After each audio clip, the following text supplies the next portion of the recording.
Думаю, это несколько не в контексте вечера. Нормально слышно? Но зато в контексте политических событий. В шорохе рая веруешь яростно, а на кресте, как Шумахер на шухере, реинкарнация Кертиса Яна воет распятая белого шума. Родина дыр левитановским радио воет оргазменным орденом радости. Так пропаганда пропасти, вглядываясь, нарциссически не прогадывает. Мы же любили гибели Гиббельса, в догвиле Гитлера, Ларса фон Триера. Мы же росли на писателе Трифоневе, соцреализма стали тарифами.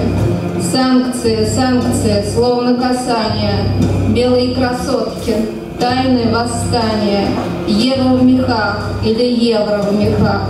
Верую в экономический крах.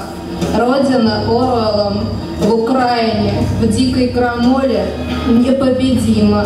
Нет общей крови у Авеля с Каином, братоубийственная Украина.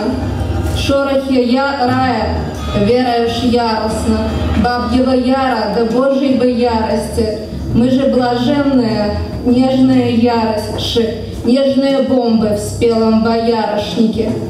Эти покрышки, как шепот пожарища, словно бы крылышки сказочных ангелов, и воронки пролетают, как жаворонки, в жареном смерти печном обожании. «Вау!» — спросила одна из девиц.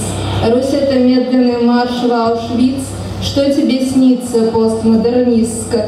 Рейвер террора кокаинистский? Вы заходите в историю, барышня, в дрожь ошарашенная ясным ярошем. Выроют яму Дмитру злодея, будешь той Анной на шее. Вау!» — успела лишь выдохнуть фрау. Вау! — устало выстрелил Вальтер и повторил: «Украине слава!» Стихотворение «Мертвый автор». И умирали они хорошее. Ярош, что в яме, и Анна на шее.